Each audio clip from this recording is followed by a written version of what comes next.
बच्चों, मैं दीपक शर्मा आपके अपने YouTube चैनल दीपक साइंस क्लासेस में आपका स्वागत है। और बच्चों, कैसे हो? आशा करता हूं कि आप सभी अच्छे होंगे, खुशहाल होंगे, मजे में होंगे और अपने घर पे रहकर लगातार स्वाध्याय कर रहे होंगे, लगातार अपने कर्म पथ की ओर बढ़ रहे होंगे, बढ़ते जाएंगे, बढ़ते रहेंगे। हम तब तक नहीं रुकेंगे जब तक हमें अपने लक्ष्य की प्राप्ति नहीं हो जाए। तो बच्चों, इससे पहले वाले वीडियो लेक्चर में हमने नील्स बोर के परमाणु मॉडल के बारे में पढ़ा कि नील्स बोर के परमाणु मॉडल की 3 अभिकृत है, 3 परिकल्पनाएं थी, उनके बारे में हमने पढ़ा। और बच्चों, आज हम इस वीडियो लेक्चर में नील्स बोर के परमाणु मॉडल की सहायता से या नील्स बोर ने अपने परमाणु मॉडल की सहायता से वर्ताकार जो कक्षाएं होती हैं उनकी क्या त्रिज्या होती है वो भी ज्ञात की थी नील्स बोर ने। और ये भी बताया था कि वर्ताकार कक्षाओं में अगर कोई इलेक्ट्रॉन चक्कर कर रहा है, गति कर रहा है, तो उसकी कक्षीय चाल क्या है, उसकी आवर्ती क्या है, उसकी काइनेटिक एनर्जी क्या है, उसकी पोटेंशियल एनर्जी क्या है, उसकी टोटल एनर्जी क्या है, इन सभी चीजों को भी नील्स बोर ने कैलकुलेट किया था। यानी मैं बात करूं, जो आज हम जो टॉपिक पढ़ने जा रहे हैं वो नील्स बोर के मॉडल के कुछ अनुप्रयोग हैं। ठीक है, त्रिज्या ज्ञात करना, वेग ज्ञात करना। ठीक है बच्चों, तो इससे पहले वाले वीडियो लेक्चर में हमने नील्स बोर के परमाणु मॉडल के बारे में पढ़ा था। एक बार मैं आपको 2 मिनट रिकॉल करा दूं। एक बार क्या बातें थी नील्स बोर की पहली परिकल्पना की थी। सबसे पहले बात तो ये हमारे पास ये आती है कि नील्स बोर का परमाणु मॉडल केवल उन्हीं परमाणु या आयन पर लागू होता है जिनके अंदर एक इलेक्ट्रॉन होता है। ठीक है, दूसरी बात क्या है, नील्स बोर ने अपने मॉडल के लिए कुछ अभिकृत दिया था, कुछ स्टेटमेंट दिए थे। और वो पहला स्टेटमेंट क्या है या नील्स बोर के मॉडल की प्रथम अभिकृत क्या है? तो बच्चों, नील्स बोर ने बताया था कि इलेक्ट्रॉन नाभिक के चारों ओर निश्चित स्थायी वर्ताकार कक्षाओं में बिना ऊर्जा उत्सर्जित किए क्या लगाते हैं, चक्कर लगाते हैं। और साथ में यह भी बताया था कि इन वर्ताकार कक्षाओं में गति करने के लिए, इलेक्ट्रॉनों को गति करने के लिए आवश्यक अभिकेंद्रीय बल कौन प्रदान करता है? इलेक्ट्रॉन और नाभिक के बीच में लगने वाला कूलामी आकर्षण बल प्रदान करता है, जिसे मैंने क्या कहा था, स्थिर वैद्युत आकर्षण बल भी कहा था। ठीक है, दूसरा स्टेटमेंट क्या आता है या दूसरी अभिकृत क्या आती है कि इलेक्ट्रॉन केवल उन्हीं निश्चित वर्ताकार कक्षाओं में चक्कर लगाते हैं जिनमें इनका कक्षीय कोणीय संवेग MVR कितना हो, H/2π का क्या हो बच्चों, पूर्ण गुणज हो। ठीक है ना, उन्हीं वर्ताकार कक्षाओं में इलेक्ट्रॉन क्या लगाते हैं बच्चों, चक्कर लगाते हैं। और उन कक्षाओं को क्या कहा गया था, स्थायी कक्षा कहा गया था। और बच्चों याद रखना, बोर की द्वितीय परिकल्पना को बोर का क्वांटम प्रतिबंध भी कहा जाता है। मतलब बोर ने क्लासिकल फिजिक्स और मॉडर्न फिजिक्स को मिक्स करके स्टेटमेंट दिए थे। ठीक है ना, और बोर का जो द्वितीय अभिकृत थी जिसे बोर का क्वांटीकरण का सिद्धांत कहा जाता है, बच्चों इसका प्रैक्टिकली रूप से जो सिद्ध किया था, प्रूव किया था, वो किसने किया था, डी ब्रोगली ने किया था, जिसके बारे में हम इस चैप्टर के लास्ट में पढ़ेंगे।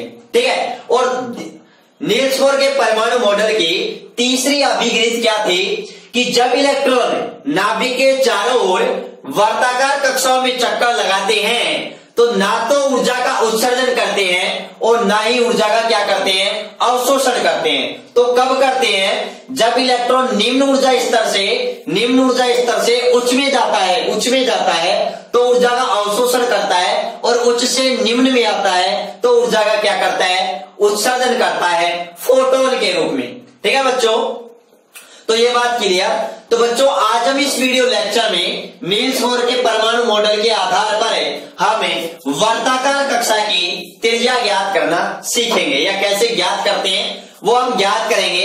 फिर हम इसके ऊपर कुछ न्यूमेरिकल क्वेश्चन करेंगे, हमारे बुक के अंदर है वो पहले। ठीक है, तो बच्चों अगर आपने चैनल को अभी तक सब्सक्राइब नहीं किया है तो सब्सक्राइब जरूर कर लें, बेल आइकन को दबाना बिल्कुल ना भूलें, ताकि मैं जैसे ही वीडियो अपलोड करूं आपके पास तुरंत नोटिफिकेशन पहुंच जाए। और बच्चों ज्यादा से ज्यादा इस वीडियो को अपने दोस्तों के पास में क्या करिएगा, शेयर कीजिएगा। वीडियो पसंद आए तो लाइक कीजिएगा, कमेंट कीजिएगा, और अगर कोई आपको किसी भी प्रकार का डाउट हो तो नीचे कमेंट कीजिएगा, आपकी समस्या का बिल्कुल समाधान किया जाएगा। ठीक है ना। तो जो भी टॉपिक से रिलेटेड समस्या है कमेंट कीजिएगा। तो बच्चों चलिए शुरुआत करते हैं। आज हम सबसे पहले ज्ञात करते हैं वर्ताकार कक्षा की हम त्रिज्या ज्ञात करते हैं, जिनमें इलेक्ट्रॉन चक्कर लगाते हैं। तो बच्चों मान लिया हमने कि माना हमारे पास में एक इलेक्ट्रॉन है, माना एक इलेक्ट्रॉन का द्रव्यमान m है, और मान लिया उस पर आवेश कितना है बच्चों, E मान लिया, आवेश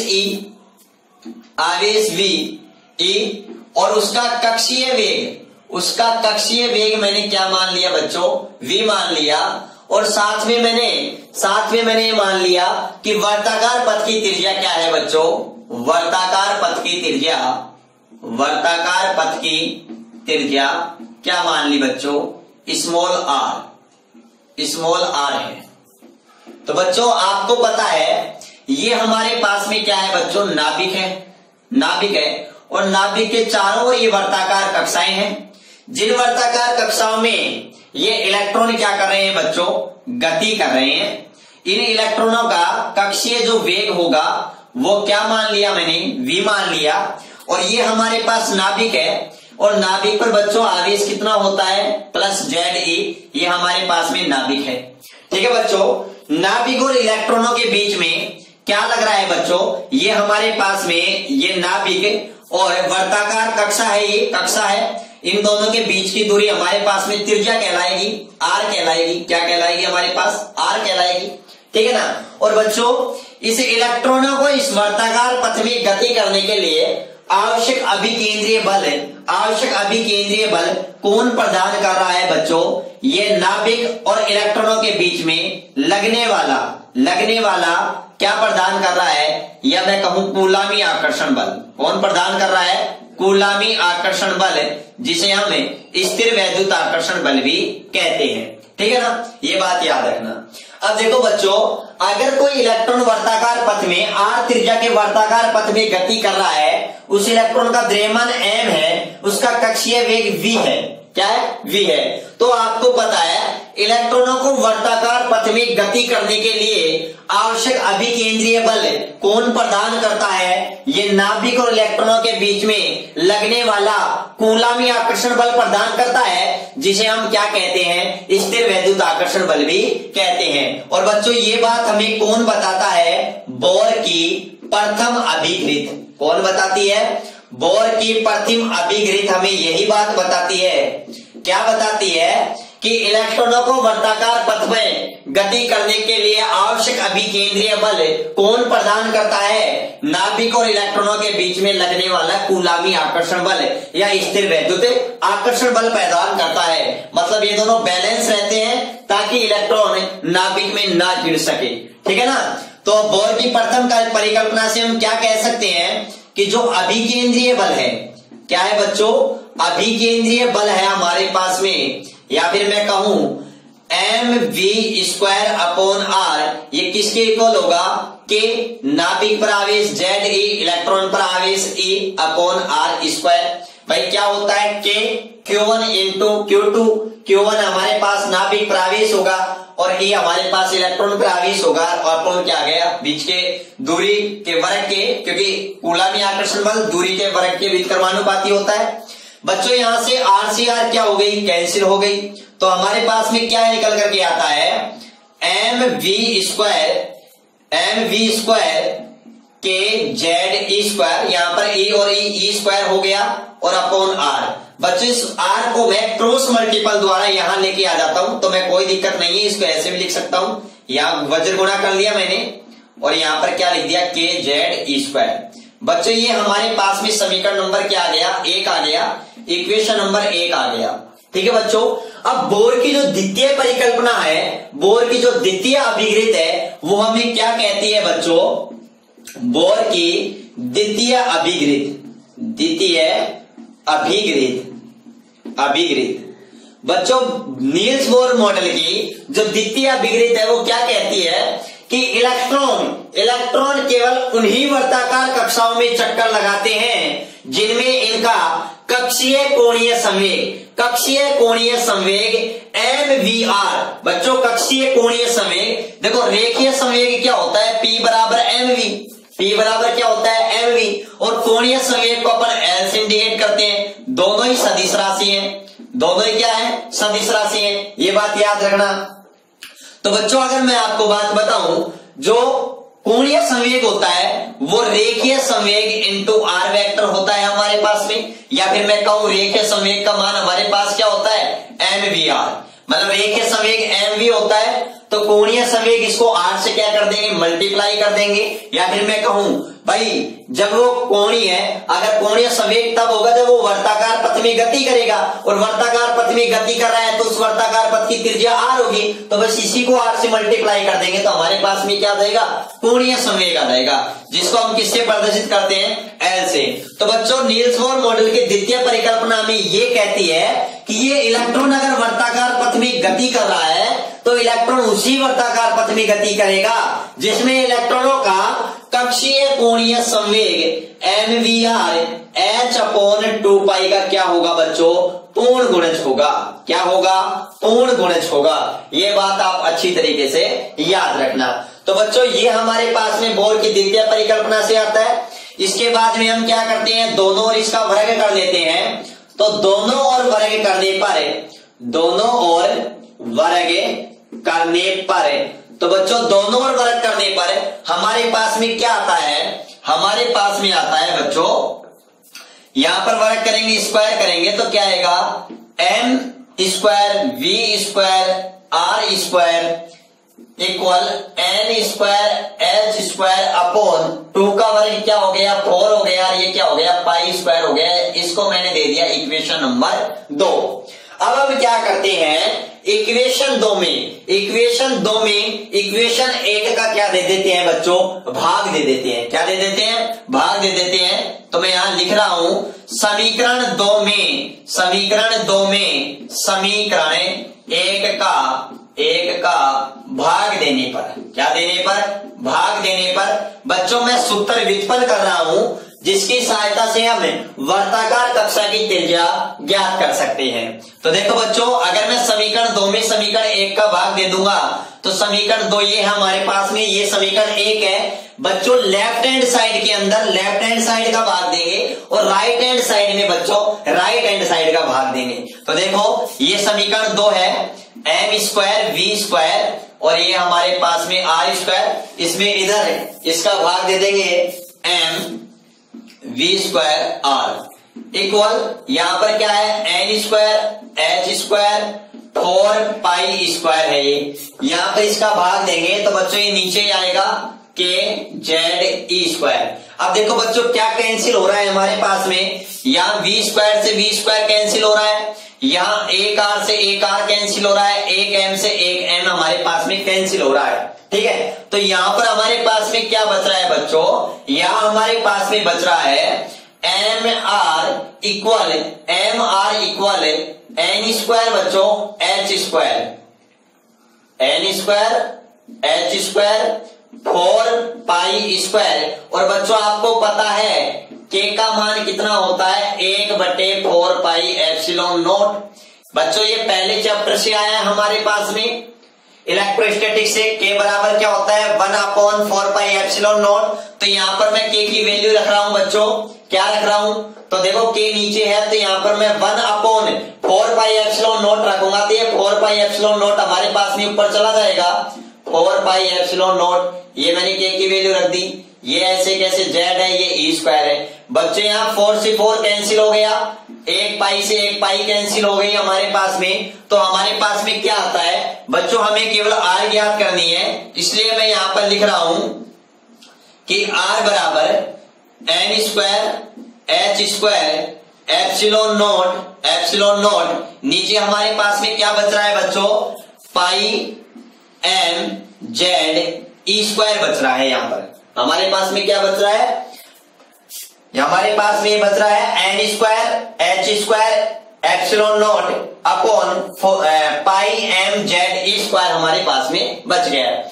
अब देखो बच्चों, यहां पर आप देख रहे हो, क्या देख रहे हो, यदि मैंने मान लिया बच्चों, ये तो आर त्रिज्या है, यदि मैंने मान लिया ये त्रिज्या है, ये वर्ताकार कक्ष है या एनवे वर्ताकार कक्ष है, तो इसकी त्रिज्या होगी वह आर एन होगी, इसका वेग होगा जो वी एन होगा। तो मैंने ये मान लिया यदि एनवे कक्षा की या एनवे कक्ष की त्रिज्या आर एन है तो बच्चों आर बराबर हम क्या रख देंगे, आर एन रख देंगे। और जैसे ही मैं आर एन यहां पर रखता हूं, तो बच्चों देखो, आप गौर करके देखो, एन यहां पर क्या है हमारे पास में, मुख्य क्वांटम संख्या है जो यहां से हमारे पास में आई है। और बच्चों एन का मान 1 2 3 4 होता है, एन का मिनिमम मान 1 होता है, 0 नहीं होता है। मैं लास्ट में क्लियर भी करूंगा आपकी, ठीक है ना। अब देखो एन भी कांस्टेंट है किसी वर्ताकार कक्षा के लिए, एच कांस्टेंट है, प्लांक कांस्टेंट, एप्सिलॉन नॉट बच्चों, ये एप्सिलॉन नॉट हवा या निर्वात की विद्युतशीलता कहलाती है, जिसके बारे में हमने चैप्टर 1 में पढ़ा होगा, या तो पढ़ा होगा, नहीं पढ़ा तो कोई दिक्कत नहीं, पढ़ाएंगे, घबराओ मत। पाई भी कांस्टेंट है, एम भी कांस्टेंट है, इलेक्ट्रॉन का द्रव्यमान। और यहाँ पर जेड, किसी एक परमाणु के लिए जेड भी कांस्टेंट होता है, जैसे हाइड्रोजन है तो 1 होगा, लिथियम है तो 3 होगा, हीलियम है तो 2 होगा। और बच्चों ई भी क्या है, कांस्टेंट है। तो बच्चों यहां पर मैं क्या करता हूं, बच्चों यहां पर एन हमारे पास में वर्ताकार कक्ष की त्रिज्या है 1 2 3 4, ठीक है ना। तो ये हाँ चेंज कर सकते हैं इसके अनुसार, यहाँ एन चेंज होगा तो यहां पर चेंज कर सकते हैं। तो देखो बच्चों, यहां पर मैं इसको क्या लिख सकता हूं, ये लिख सकता हूं H square epsilon nought pi M और ई स्क्वायर, ये मेरे पास में कांस्टेंट आ गया। और यहां पर मैं बाहर निकाल लेता हूं एन स्क्वायर अपॉन जेड को, किसको बाहर निकाल लेता हूं, एन स्क्वायर अपॉन जेड को, क्योंकि यहां अगर अपन एन की वैल्यू चेंज करते हैं तो यहां इसके अनुसार चेंज हो जाएगी, ठीक है। जेड अगर हम, जरूरी नहीं है हाइड्रोजन परमाणु के लिए ज्ञात करें, किसी भी परमाणु की हम वर्ताकार कक्षा की त्रिज्या ज्ञात कर सकते हैं, इसलिए मैंने जेड को भी बच्चों क्या कर लिया, बाहर निकाल लिया। और बच्चों इसको मैंने एक नया कांस्टेंट दे दिया A0, क्या दे दिया, A0 दे दिया। पहले ऐसा करो, आप इसका स्क्रीनशॉट ले लो, क्या ले लो, आप इसका स्क्रीनशॉट ले लो अच्छी तरीके से।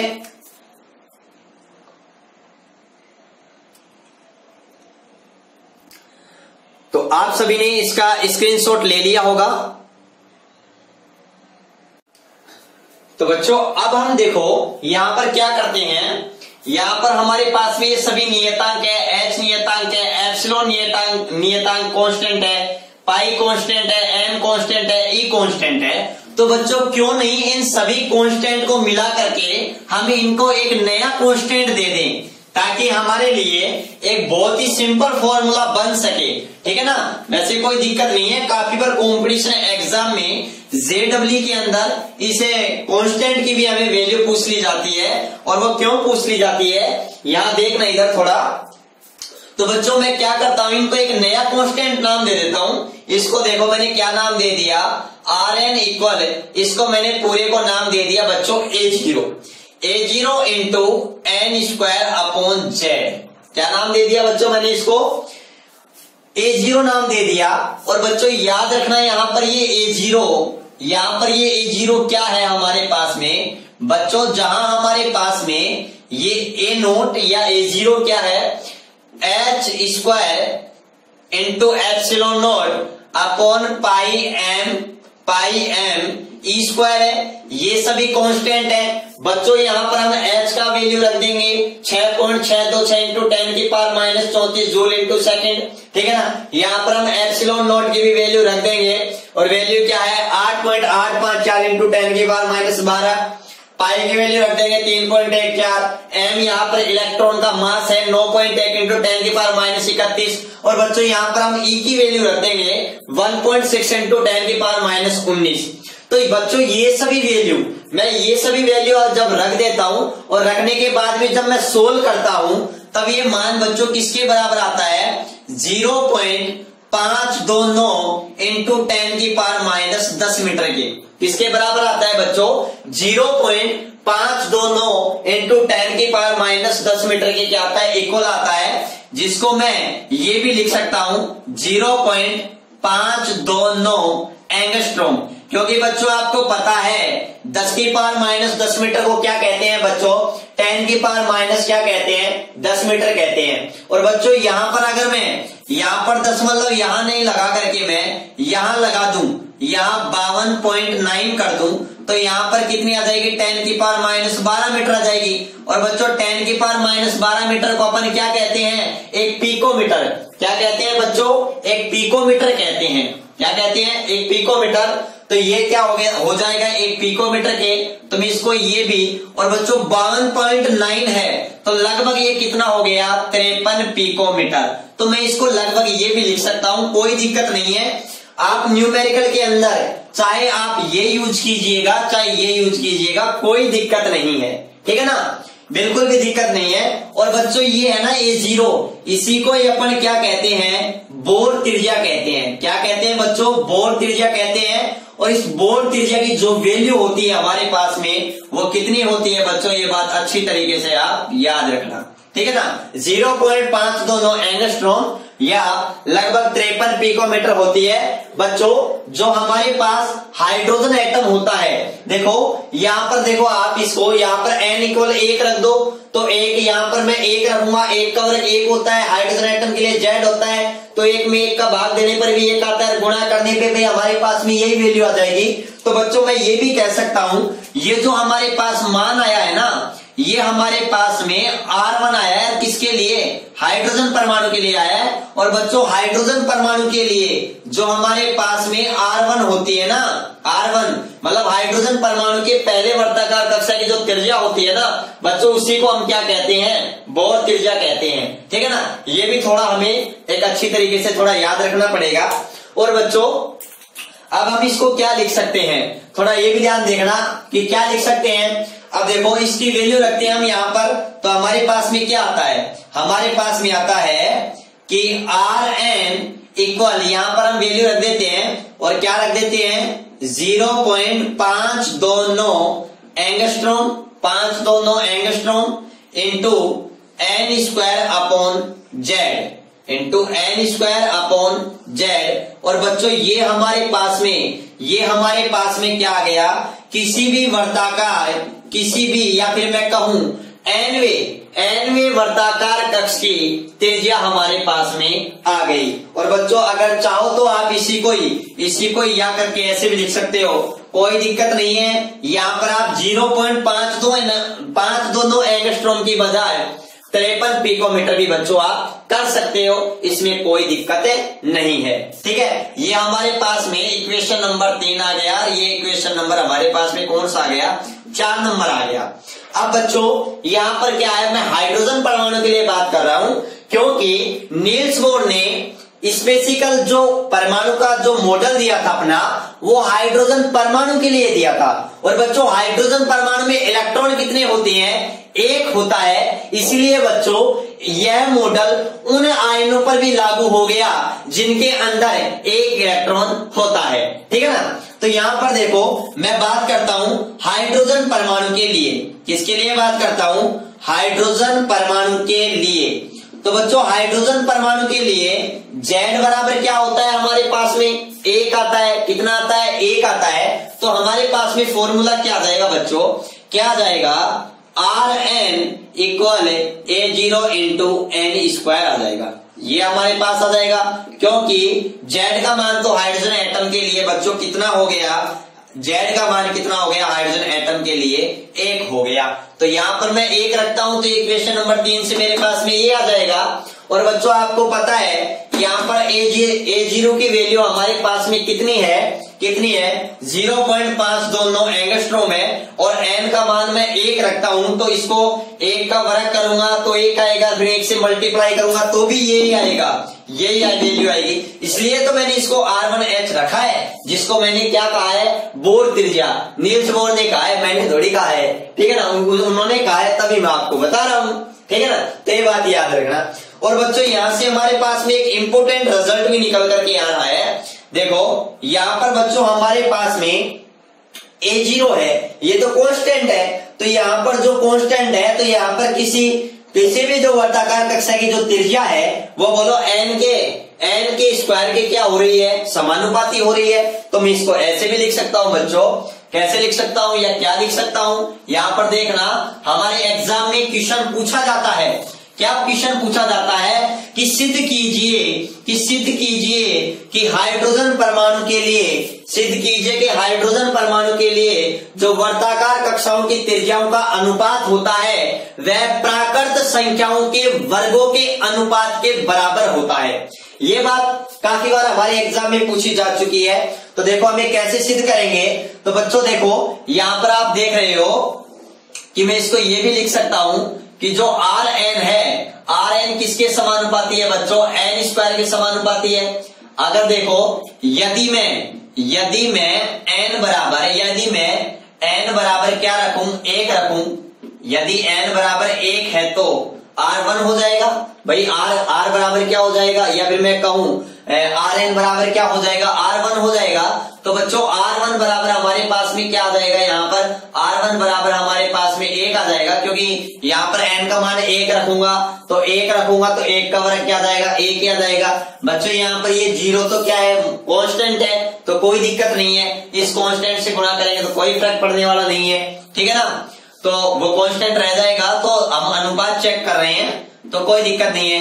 यदि मैं n बराबर 2 लेता हूं तो यहाँ पर Rn बराबर R2 आ जाएगा, तो 2 रखूंगा तो 2 का वर्ग 4 आ जाएगा। और यदि बच्चों यदि n बराबर मैं 3 लेता हूं तो n बराबर 3 है तो यहाँ पर Rn बराबर क्या आ जाएगी, R3 आ जाएगी। 3 का वर्ग कितना हो जाएगा बच्चों, 9 हो जाएगा। इसी प्रकार से बच्चों अगर मैं n बराबर n लेता हूं तो यहाँ पर मेरे पास Rn आ जाएगी, तो Rn मेरे पास आ जाएगी, तो बच्चों मेरे पास यहाँ पर क्या निकल के आएगा, n स्क्वायर आ जाएगा। क्या आ जाएगा, n, यहाँ पर n रखूंगा तो मेरे पास में क्या आ जाएगा, n स्क्वायर आ जाएगा। तो आप ये बात देख रहे हो, क्या देख रहे हो कि R1 अनुपात R2 अनुपात R3 जो होता है, या फिर मैं कहूं Rn होता है, या n वर्ताकार कक्षा की मैं त्रिज्या की बात करूं, उसका जो रेशियो कितना आएगा, 1:4:9 डैश n स्क्वायर, मतलब प्राकृत संख्या के वर्गों का योग, वर्गों के अनुपात में हमारे पास में ये अनुपात आ रहा है। जैसे प्राकृत संख्या 1 का वर्ग 1 रहेगा, 2 उसके बाद 2 का वर्ग 4, 3 का वर्ग हमारे पास 9 आ गया। इस प्रकार n तक हो सकती है, तो ये हमारे पास में क्या आ गया, n स्क्वायर आ गया। बच्चों ये हमारे पास में काफी बार सिद्ध करवा लेता है, तो कोई दिक्कत नहीं है, सिद्ध करना बेहद आसान है। बस यहां से देखो, यहाँ पर अगर इसके A0 भी कांस्टेंट है तो वो तो अनुपात के अंदर कैंसिल हो जाएगा, कोई दिक्कत वाली बात नहीं है हमारे पास में। तो यहाँ पर हाइड्रोजन एटम के लिए Z बराबर तो क्या हो जाता है, 1 हो जाता है। तो बच्चों ये हमारे पास में क्या आ गया, अनुपात आ गया। तो मैं यहाँ पर लिख सकता हूं कि हाइड्रोजन परमाणु के लिए जो कक्षाओं की त्रिज्याओं का अनुपात प्राकृत संख्याओं के वर्गों के अनुपात के या वर्गों के अनुपात में होता है। अर्थात क्या लिख सकता हूं मैं, अर्थात हाइड्रोजन परमाणु की कक्षाओं के या कक्षाओं की त्रिज्याओं का अनुपात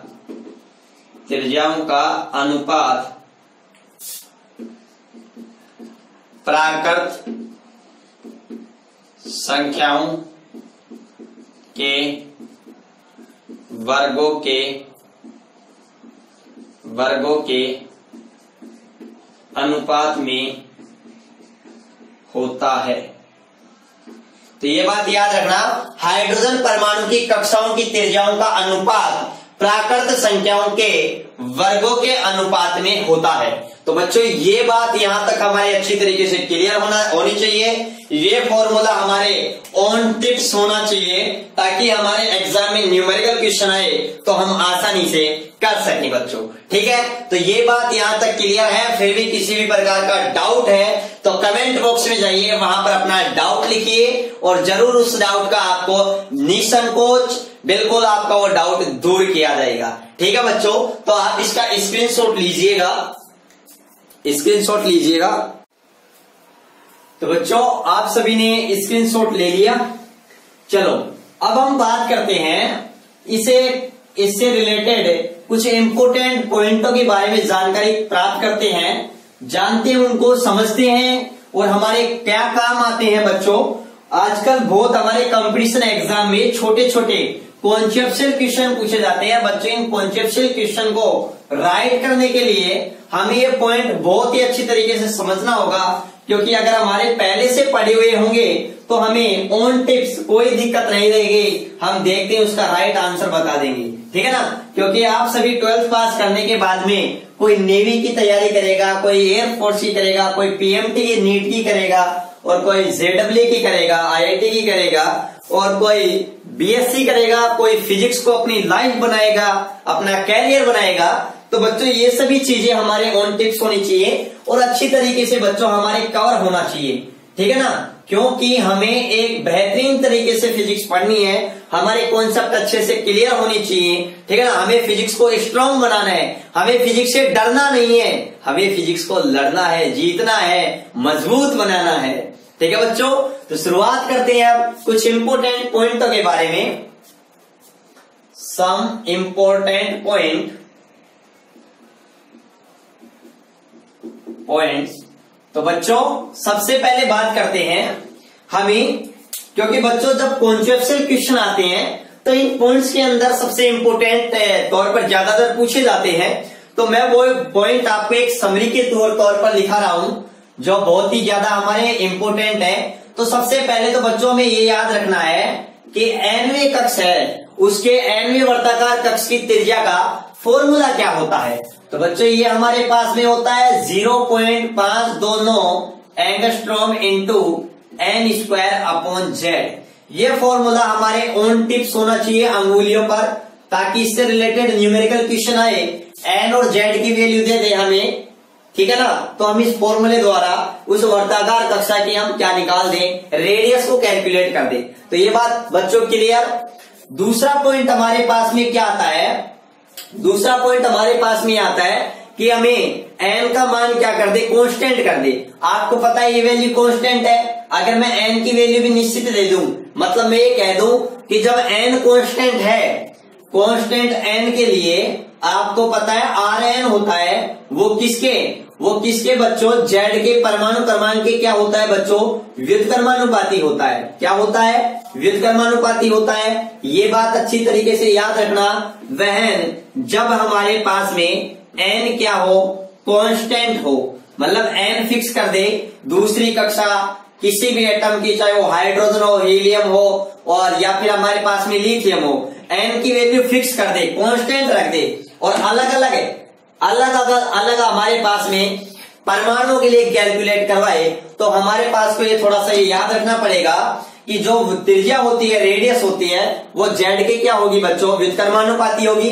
यदि मैं ये कहूं, यदि मैं आपको ये समझाऊं कि मेरे पास में यहाँ पर R1 है, या फिर मैं बात करूं यहाँ पर मैं आपको समझाने के लिए कि R1 है और किसी यहाँ पर n का मान, कोई हमारे पास दो एटम है, तो एक एटम हमारे पास में हाइड्रोजन है, एक हमारे पास में हीलियम है। तो ये हमारे पास हाइड्रोजन है, तो ये हमारे पास हाइड्रोजन है, तो ये हमारे पास हाइड्रोजन का Z हो गया।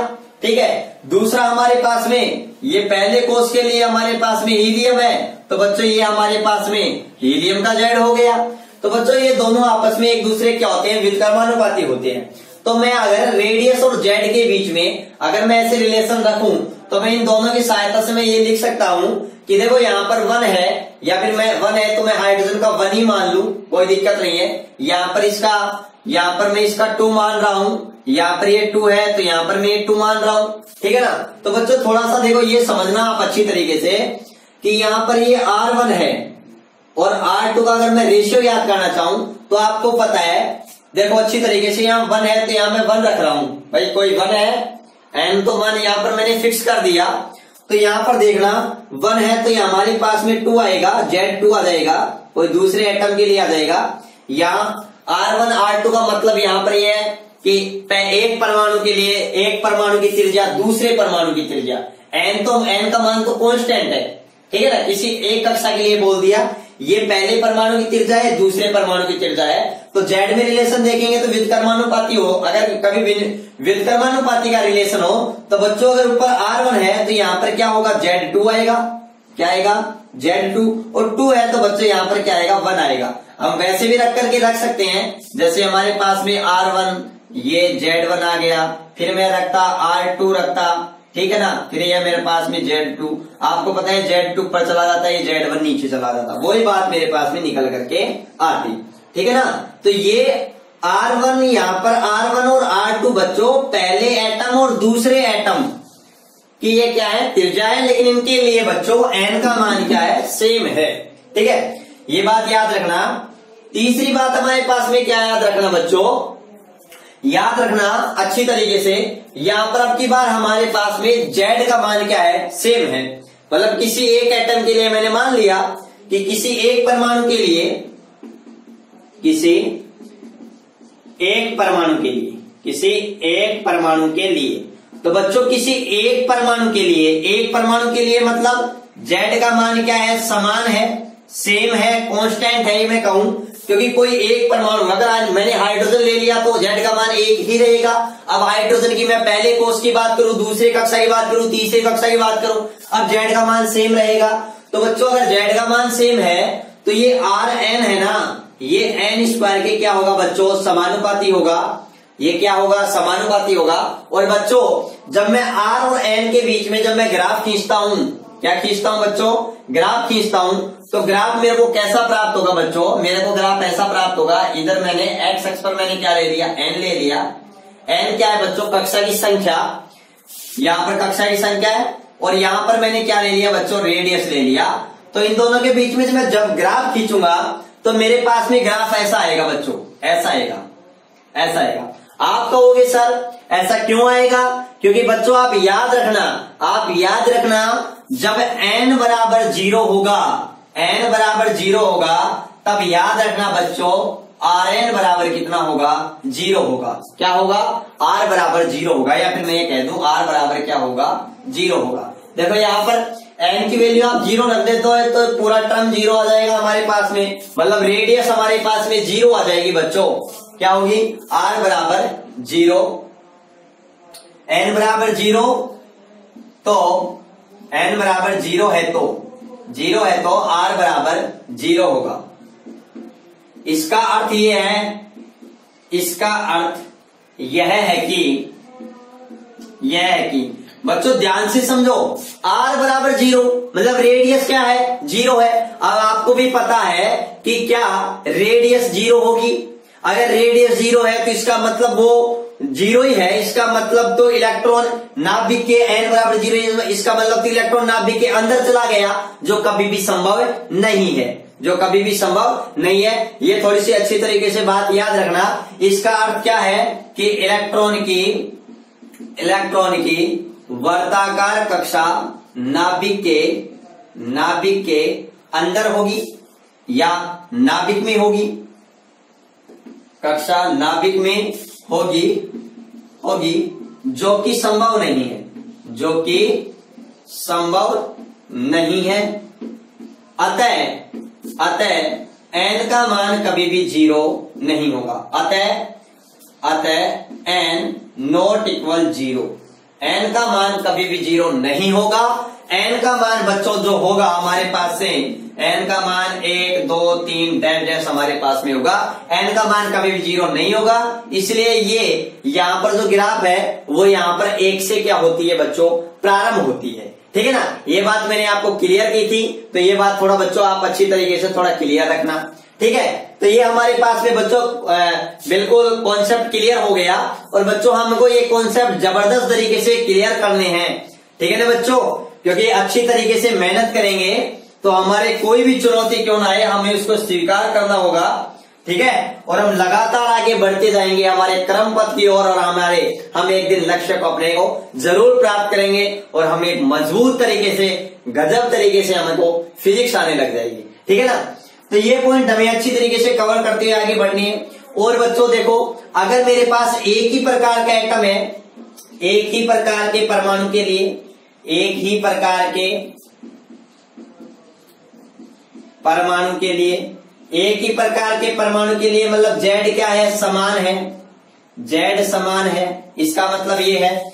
तो एक ही प्रकार का परमाणु है, तो बच्चों हमारे पास में Z का मान तो क्या हो गया, कांस्टेंट हो गया।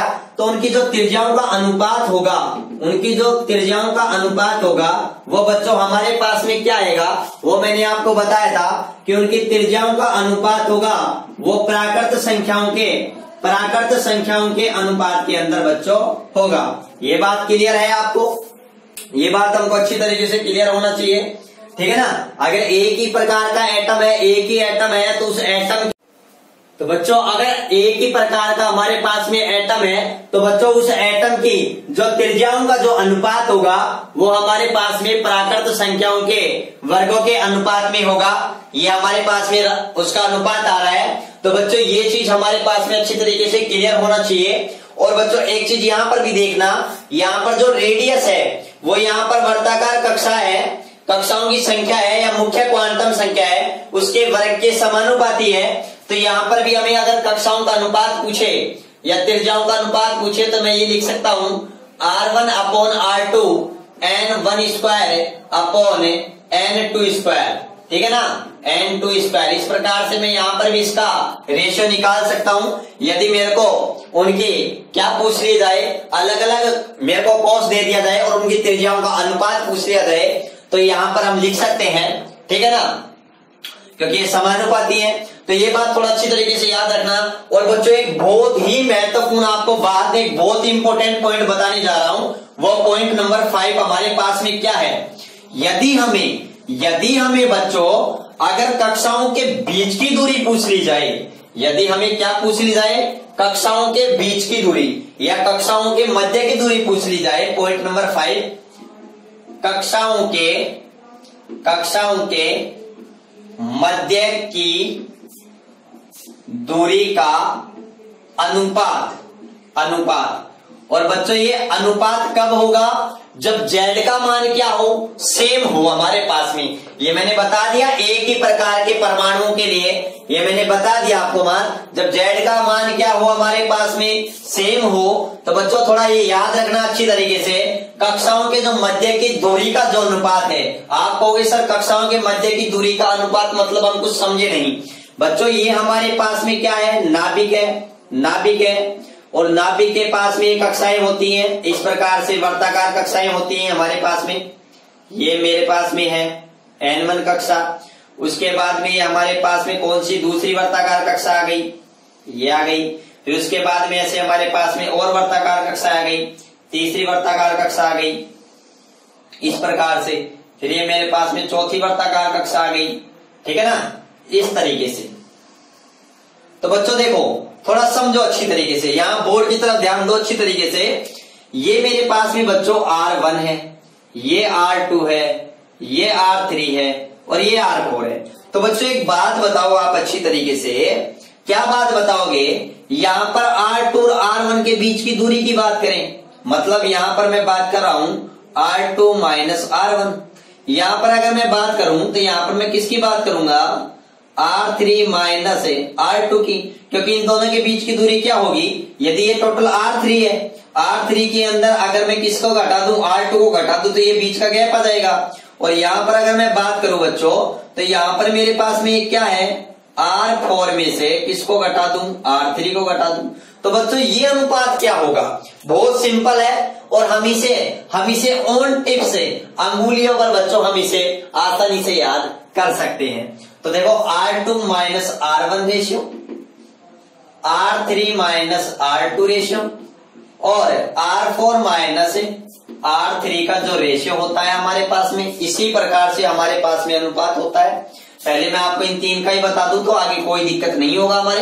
तो देखो बच्चों यहां पर बहुत सिंपल सी बात है, R2 माइनस R1 ये 2 है, ये 1 है, तो 4 में 3 गया, 4 में 1 गया तो कितना आ गया 3। फिर यहां से 3 में 2 गया, 3 में 2 गया तो देखो यहां से 9 में 4 गए तो कितने बच गए हमारे पास में 5। और बच्चों यहां से आगे इस प्रकार से 4 से 3 में, तो 4 का कितना होगा 16, 3 का क्या होगा 9, तो हमारे पास में बच्चों कितना बच जाएगा 7 बच जाएगा। इसी प्रकार से 3, 5, 7, ठीक है ना। आगे हमारे पास में क्या आ जाएगा बच्चों 25, और यहाँ पर क्या आ जाएगा 16 आ जाएगा, तो यहाँ पर क्या आ जाएगा 9 आ जाएगा। तो देखो यहाँ पर भी बिल्कुल सिंपल सी बातें हमारे पास में आ रही है कि 3 में हमारे पास में 2 ऐड किया, प्लस 2 ऐड किया, यहाँ पर देखो एक रीजनिंग सी बन रही है हमारे पास में, ठीक है ना। तो ये कॉन्सेप्ट लिए हमें खेलना पड़ेगा और कोई दिक्कत नहीं है बच्चों। ये हमारे पास में थोड़ा ऑन टिप्स होना चाहिए, हमें थोड़ी बेसिक चीजें हमें आनी चाहिए, क्योंकि 12th करने के बाद में हम बहुत सारे कंपटीशन एग्जाम देंगे और उनकी तैयारी करेंगे जी जान से, हम हमारे लक्ष्य को पूरा करेंगे, हम सपने हमारे पूरे करेंगे।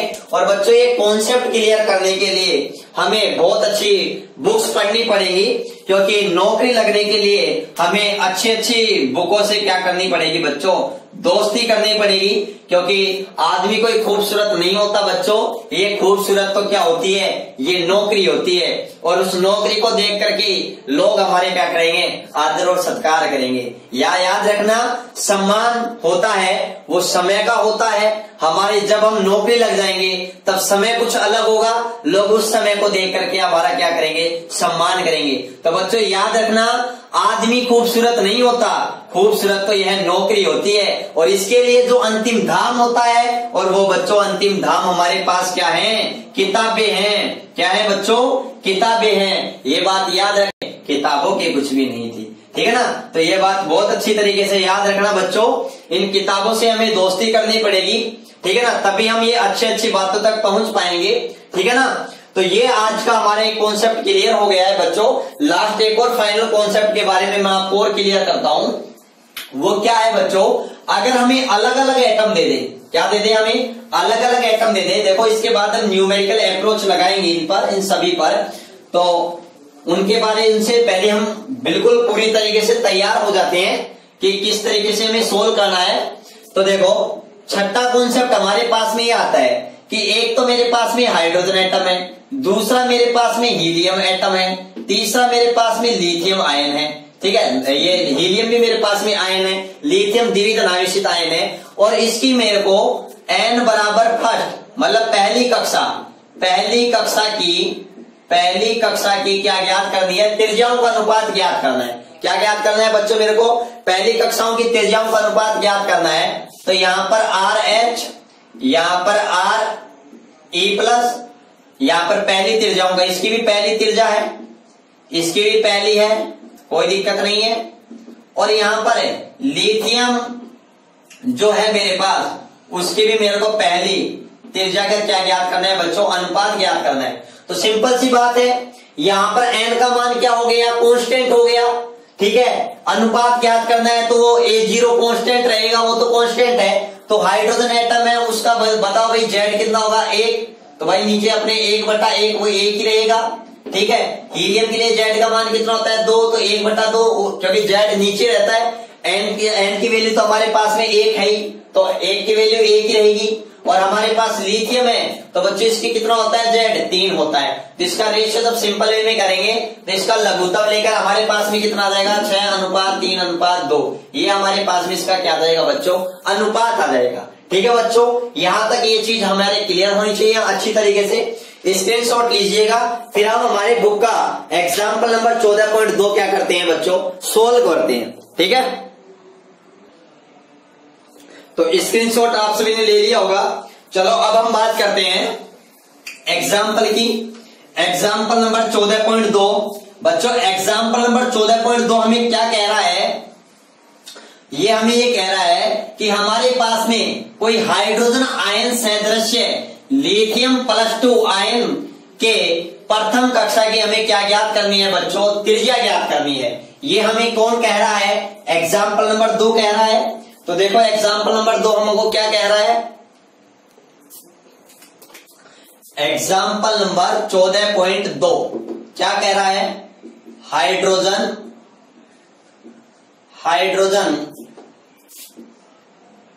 सदृश्य। हाँ बच्चों, ये हमें कह रहा है हाइड्रोजन परमाणु सदृश्य, हाइड्रोजन परमाणु सदृश्य मतलब हाइड्रोजन परमाणु जैसा हमारे पास में लिथियम 2 पॉजिटिव आयन के लिए प्रथम कक्षा की क्या ज्ञात कीजिए बच्चों, त्रिज्या ज्ञात कीजिए। क्या ज्ञात कीजिए बच्चों, त्रिज्या ज्ञात कीजिए। बच्चों बहुत सिंपल क्वेश्चन है, इतना सिंपल क्वेश्चन है कि इससे सिंपल कोई क्वेश्चन नहीं होगा।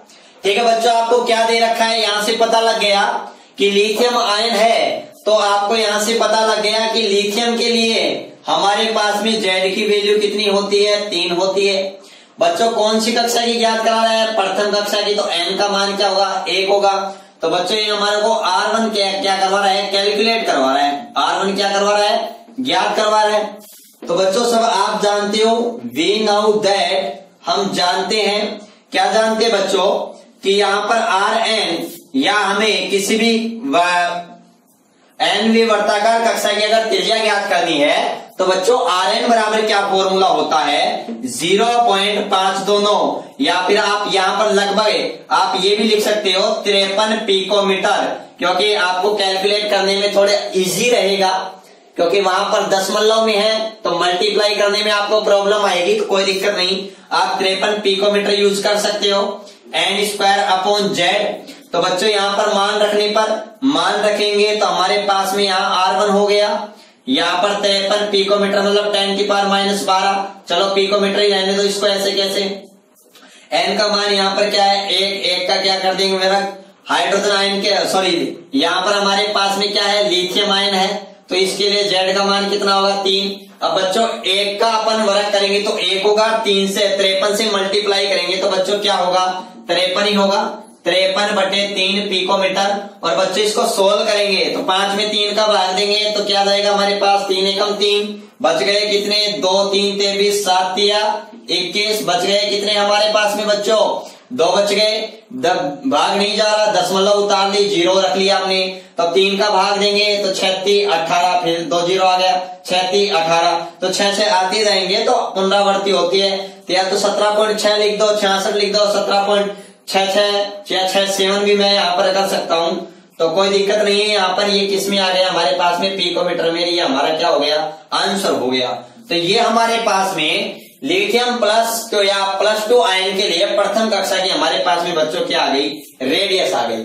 तो यहां तक बच्चों ये बात हमारे क्लियर हो गई होगी आपके। ये हमारा 14.2 एग्जाम्पल हो गया। मैंने आपको कहा था मैं पाठ्य पुस्तक के एग्जाम्पल आपको टॉपिक वाइज सोल्व करवाते हुए मैं आगे बढ़ूंगा, और चैप्टर के पीछे के जो न्यूमेरिकल क्वेश्चन होंगे हम उनको बच्चों एक साथ सोल्व कर देंगे, ठीक है ना। तो इसमें हमारे कोई भी दिक्कत नहीं होनी चाहिए, कोई भी डाउट हो फिर भी कमेंट बॉक्स में जाइए, घबराने की कोई जरूरत नहीं है। लास्ट में आपको नोट्स की PDF फाइल अवेलेबल हो जाएगी, बिल्कुल आपको घबराने की जरूरत नहीं है। नोट्स आपको नहीं बनाने हैं, मैं आपको आपको PDF सेंड कर दूंगा। अभी मैं खुद तैयार कर रहा हूं आपके लिए, मैं मेहनत कर रहा हूं बच्चों, मैं जबरदस्त तरीके से आपके लिए बिल्कुल जी जान से मैं लगा हुआ हूं। तो बच्चों प्लीज वीडियो को लाइक कीजिए, शेयर कीजिए, चैनल को सब्सक्राइब करना बिल्कुल मत भूलना, और अपने सभी दोस्तों को जरूर शेयर करें। धन्यवाद।